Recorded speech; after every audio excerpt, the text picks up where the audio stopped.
Hi guys, आप सबका इस नई वीडियो में स्वागत है।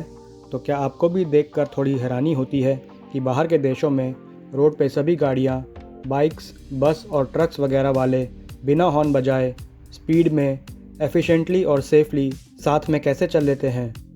तो इसके लिए हमें ये जानना होगा कि रोड पे सबके साथ रोड शेयर करने के क्या रूल्स हैं, जिनको फॉलो करके ये सभी बिना कोई हॉर्न बजाए या प्रॉब्लम्स के एफिशिएंटली और सेफली रोड यूज़ करते हैं।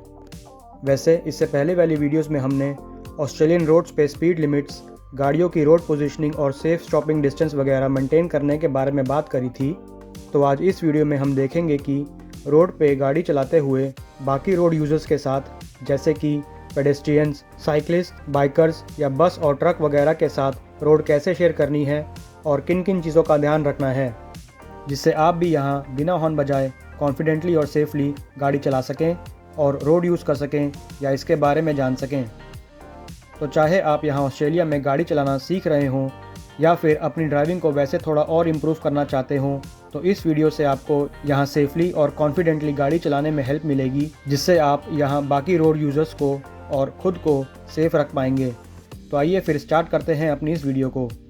तो रोड शेयरिंग की जब हम यहाँ बात करते हैं तो रोड्स यहाँ किसी के अपने घर की या खुद की नहीं हैं और ये सिर्फ एक दूसरे के साथ शेयर करने के लिए मिली हुई हैं। तो यहाँ रोड्स को यूज़ करते हुए हमेशा सेफ्टी का ध्यान रखना होता है और स्पेसिफिक रूल्स को फॉलो करते हुए ही रोड यूज़ करनी होती है और ना कि अपनी मर्ज़ी के मुताबिक।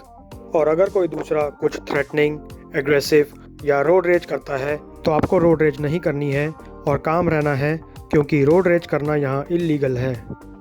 अगर आपके साथ कोई रोड रेज करता है तो आप उसको पुलिस में रिपोर्ट कर सकते हैं, पर खुद से लड़ाई या रोड रेज नहीं करनी है।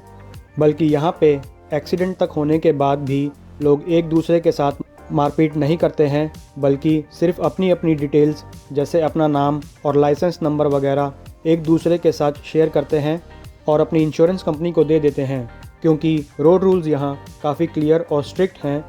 तो इंश्योरेंस कंपनियाँ केस के हिसाब से डिसाइड कर लेती हैं कि गलती किसकी है और फिर आगे की कार्रवाई अकॉर्डिंगली होती है। अब रोड शेयरिंग करने में सबसे पहले पेडेस्ट्रियंस के साथ स्टार्ट करते हैं और देखते हैं कि पेडेस्ट्रियंस में कौन कौन आता है और उनके साथ रोड कैसे शेयर करनी है। तो पेडेस्ट्रियंस मतलब रोड पे चलते हुए या रनिंग करते हुए लोग, या व्हील चेयर या मोटराइज्ड व्हील चेयर, स्कूटर या फिर स्केटबोर्ड वगैरह चलाते हुए लोगों को पेडेस्ट्रियंस कहते हैं।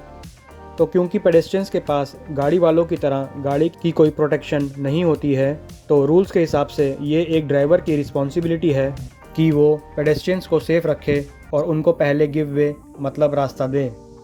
तो एज अ ड्राइवर कुछ खास जगहों पे हमेशा पेडेस्ट्रियंस को गिव वे देना है, जो कि है पहला, पेडेस्ट्रियन क्रॉसिंग या फिर चिल्ड्रन क्रॉसिंग पे। दूसरा, किसी इंटरसेक्शन पे या यू टर्न करते हुए। तीसरा, किसी शेयर्ड जोन में मतलब किसी शॉपिंग एरिया या पार्किंग लॉट वगैरह के आसपास जहां शेयर्ड जोन का बोर्ड लगा हो। और चौथा, किसी घर या बिल्डिंग के ड्राइववे में घुसते या निकलते हुए। अब इन पे थोड़ा और डिटेल में आगे बात करेंगे, पर इसमें मेन ध्यान ये रखना है कि गाड़ी चलाते हुए आपको हमेशा स्लो डाउन या कम्प्लीटली रुक जाना है। अगर आपकी गाड़ी का किसी पेडेस्ट्रियन से टकराने का खतरा हो तो फिर चाहे वो पेडेस्ट्रियन इल्लीगली ही क्यों ना रोड क्रॉस कर रहा हो, मतलब उसका उस जगह से रोड क्रॉस करने का राइट ना बनता हो, तब भी रुकना या स्लो डाउन गाड़ी वाले को ही करना है। साथ ही साथ वल्नरेबल पेडेस्ट्रियंस का हमेशा स्पेशल ध्यान रखना है। मतलब वल्नरेबल पेडेस्ट्रियंस जैसे कि बच्चे जो कहीं खेल रहे हों, भाग रहे हों या साइकिल वगैरह चला रहे हों। दूसरा, बूढ़े लोग जो कि थोड़ा स्लो चलते हैं और हो सकता है कि गाड़ी को दूर से ना देख पाएँ, तो उनके लिए आपको स्लो डाउन करना है या रुकना है, फिर चाहे भले ही उनको रोड क्रॉस करने में थोड़ा ज़्यादा टाइम लग रहा हो। और तीसरा, नशे में या पिए हुए लोग, क्योंकि नशे में होने के कारण उनके लिए स्पीड और डिस्टेंस का सही अंदाज़ा लगा पाना थोड़ा मुश्किल होता है, तो इसलिए स्पेशली होटल्स या क्लब्स के आसपास या किसी फेस्टिवल या इवेंट के समय एक्स्ट्रा ध्यान रखना है। इसके अलावा जो लोग मोटराइज्ड व्हील चेयर, स्कूटर या स्केटबोर्ड वगैरह पे हों, उनका भी स्पेशली ध्यान रखना है, क्योंकि उनकी स्पीड नॉर्मली पैदल चलने वालों से ज़्यादा होती है, तो उसी हिसाब से उनके साथ रिस्क भी उतना ही बढ़ जाता है। और ये सब बातें गाड़ी बैक करते हुए भी ध्यान रखनी है कि जब भी आप गाड़ी बैक करो किसी पार्किंग लॉट में या घर या किसी बिल्डिंग से निकलते हुए वगैरह, तो सभी पेडेस्ट्रियंस से केयरफुल रहना है और उनको पहले गिव वे मतलब रास्ता देना है।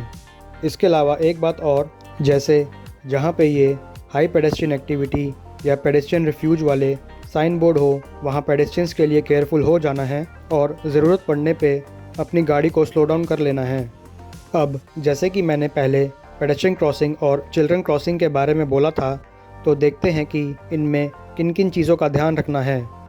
तो पेडेस्ट्रियन क्रॉसिंग पे येलो से कलर का बोर्ड होता है जिन पे पैर से बने होते हैं और रोड पे वाइट पट्टियाँ या जेब्रा क्रॉसिंग सी बनी होती है। तो इन पेडेस्ट्रियन क्रॉसिंग्स पे कभी भी कोई भी पेडेस्ट्रियन या साइकिल वाला आता है तो हमेशा बिना किसी शक के पहले वो ही जाएंगे और गाड़ी, बाइक, बस या ट्रक वगैरह वाले हमेशा उनके लिए रुकेंगे।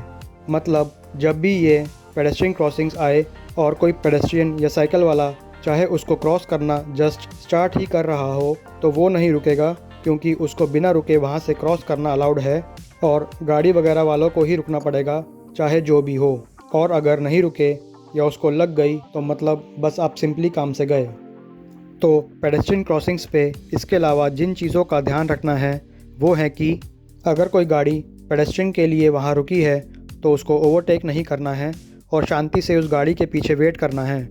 इसके अलावा अगर आगे किसी वजह से ट्रैफिक जाम है और बीच में पेडेस्ट्रियन क्रॉसिंग आ रही है तो उसके ऊपर गाड़ी चढ़ाकर पेडेस्ट्रियन क्रॉसिंग को ब्लॉक नहीं करना है और हमेशा पेडेस्ट्रियन क्रॉसिंग को पेडेस्ट्रियंस के लिए खाली छोड़ना है। इसके बाद अगर चिल्ड्रन क्रॉसिंग की बात करें तो children crossing part time crossing होती है जो कि ज़्यादातर स्कूल के आसपास होती है और स्कूल स्टार्ट और ख़त्म होने के टाइम ही चालू होती है और उस समय इनके साइड में रेड और ऑरेंज कलर का फ्लैग लगा होता है। तो जब भी ये पेडेस्ट्रियन क्रॉसिंग वाला फ्लैग लगा हो तो वहाँ पेडेस्ट्रियंस को पहले गिव वे देना है, जैसे पेडेस्ट्रियन क्रॉसिंग पे देने को बताया था, और जब सब निकल जाएं उसके बाद ही वहाँ से अपनी गाड़ी निकालनी है। अब पेडेस्ट्रियंस के बाद साइकिल वालों की बात करें तो पेडेस्ट्रियंस की तरह साइकिल वालों के पास भी एक्सीडेंट में बचने के लिए गाड़ी वालों की तरह गाड़ी की प्रोटेक्शन नहीं होती है। तो इसलिए गाड़ी चलाते हुए साइकिल वालों को सेफ़ रखने में हेल्प करना भी गाड़ी वालों की ही रिस्पॉन्सिबिलिटी है यहाँ। तो इस बात का ध्यान रखना है कि साइकिल वाले ज़्यादातर लेफ़्ट लेन की लेफ़्ट साइड में चलते हैं, तो आपको हमेशा और स्पेशली अंधेरे के समय लेन चेंज करते हुए या टर्न करते हुए पहले अपने ब्लाइंड स्पॉट्स को चेक करना है कि कहीं कोई साइकिलिस्ट तो नहीं आ रहा है और कहीं उससे टकराने का कोई ख़तरा तो नहीं है। और साथ ही साथ इन चीज़ों का भी ध्यान रखना है कि साइकिलिस्ट लेफ़्ट से व्हीकल्स को ओवरटेक कर सकता है और वो बस लेन, ट्रैम लेन, ट्रक लेन या कुछ हाईवेज़ या मोटरवेज़ वगैरह पे भी साइकिल चला सकता है। वैसे तो कई रोड्स पे स्पेसिफ़िकली साइकिल लेन्स होती हैं और साइकिल वाले वही यूज़ करते हैं, पर अगर कहीं पे साइकिल लेन ना हो या फिर उसे यूज़ करना पॉसिबल ना हो तो साइकिल वालों को रोड पे चलाने का पूरा राइट है, और वो भी अपनी लेन के बीचों बीच पूरी लेन को यूज़ करते हुए। तो इसलिए साइकिल वालों का स्पेशल ध्यान रखना है कि उनको पूरी जगह देनी है और ज़रूरत पड़ने पर उनके लिए स्लो डाउन या रुकना भी है। अब किसी साइकिलिस्ट को ओवरटेक करने की बात करें तो जहां रोड पे speed limit 60 kilometre per hour की है तो वहां साइकिलिस्ट को ओवरटेक करते हुए उससे मिनिमम 1 मीटर का डिस्टेंस रखना है, और जहां रोड पे speed limit 60 kilometre per hour से ऊपर की है तो वहां साइकिलिस्ट को ओवरटेक करते हुए उससे मिनिमम 1.5 मीटर का डिस्टेंस रखना है। अगर कोई दूसरा ड्राइवर आपको साइकिल वाले को ओवरटेक करने के लिए हॉर्न वगैरह देकर प्रेशराइज़ कर रहा है तो आपने काम रहना है और सिर्फ तभी ओवरटेक करना है जब ओवरटेक करना सेफ़ हो। इसके अलावा साइकिलिस्ट को ओवरटेक करने के लिए अगर इनफ स्पेस ना हो, जैसे सिंगल लेन वगैरह हो, तो आप सिंगल या डबल सॉलिड या अनब्रोकन वाइट लाइन क्रॉस कर सकते हैं अगर आपको सामने आते हुए ट्रैफिक का क्लियर व्यू है और अगर ओवरटेक करना सेफ़ है तो। अब इसके बाद मोटरसाइकिल या बाइक वालों की बात करें तो ज़्यादातर बाइक्स यहाँ पावरफुल सुपर बाइक्स होती हैं और ऑब्वियसली गाड़ियों से छोटी होने के कारण उनको ट्रैफिक में देख पाना कंपैरेटिवली थोड़ा मुश्किल होता है, क्योंकि वो किसी गाड़ी या ट्रक वगैरह के पीछे छुपी हुई हो सकती हैं। तो हमेशा लेन चेंज करते हुए और टर्न करते हुए अपने साइड और रियर व्यू मिरर्स और अपने ब्लाइंड स्पॉट्स अपने शोल्डर के ऊपर से चेक करने हैं कि कहीं कोई बाइक वाला तो नहीं आ रहा है, और अगर आ रहा है तो रूल्स के हिसाब से उसको गिव वे देना है। इसके अलावा एक और चीज़ का ध्यान रखना है, जो है लेन फ़िल्टरिंग। लेन फ़िल्टरिंग मतलब ट्रैफिक में लो स्पीड में ट्रैफिक की डायरेक्शन में बाइक वालों का आगे निकलना। पर इसकी कुछ कंडीशंस हैं, जैसे कि पहला, राइडर के पास फुल मोटरसाइकिल लाइसेंस होना चाहिए और ना कि L या फिर P लाइसेंस। दूसरा, ट्रैफिक में उनकी स्पीड 30 किलोमीटर पर आवर से कम होनी चाहिए और ट्रैफिक रुका हुआ या फिर स्लो चल रहा होना चाहिए। और तीसरा, अगर लेन फ़िल्टरिंग करना सेफ़ है तभी लेन फ़िल्टरिंग कर सकते हैं। जैसे बाइकर्स को किसी पटरी या फुटपाथ के पास या पार्क्ड गाड़ियों के पास और स्कूल जोन में लेन फ़िल्टरिंग करना अलाउड नहीं है। साथ ही साथ जिस लेन में बाइक वाला चल रहा हो उसी सेम लेन में उसके साथ साथ गाड़ी नहीं चलानी है और ना ही उस सेम लेन में उसको ओवरटेक करना है। बाइक वाले को गाड़ी की तरह पूरी लेन यूज़ करने का राइट है और उसको पूरी जगह देते हुए दूसरी लेन से ओवरटेक करना है, जैसे किसी गाड़ी को ओवरटेक करते हैं। अब आखिर में ट्रक्स और बस के साथ रोड शेयर करने की बात करें तो क्योंकि ये हैवी और लंबे व्हीकल्स होते हैं जो कि गाड़ियों की तरह जल्दी नहीं रुक पाते और इनको कई बार टाइट इंटरसेक्शंस वगैरह पे टर्न लेने के लिए एक लेन से ज़्यादा जगह की ज़रूरत होती है, तो इनके सामने कट वट नहीं मारने हैं और इनको रुकने और टर्न करने के लिए इनफ स्पेस देनी है। इसके अलावा इनके साइज़ की वजह से इनके ब्लाइंड स्पॉट्स गाड़ियों के मुकाबले ज़्यादा बड़े होते हैं, तो जब भी आप इनके ब्लाइंड स्पॉट्स में हो तो एक्स्ट्रा केयरफुल रहना है और इनके ब्लाइंड स्पॉट्स में रहना जितना हो सके अवॉइड करना है। तो गाइस, इस वीडियो में इतना ही। उम्मीद है कि आपको वीडियो पसंद आई होगी और क्लियर हुआ होगा कि ऑस्ट्रेलिया में ड्राइव करते हुए बाकी रोड यूज़र्स के साथ रोड कैसे शेयर करनी है, जिससे कि आप थोड़ा और कॉन्फिडेंट और सेफ़ फील करेंगे यहाँ ड्राइव करते हुए। अगर आपको इसमें से किसी बारे में और इन्फॉर्मेशन चाहिए तो मुझे कमेंट्स करके बता सकते हैं। अगर आपको वीडियो अच्छी लगी तो प्लीज़ लाइक का बटन दबाएं और मेरे चैनल को सब्सक्राइब करें। तब तक के लिए goodbye and thanks for watching the video.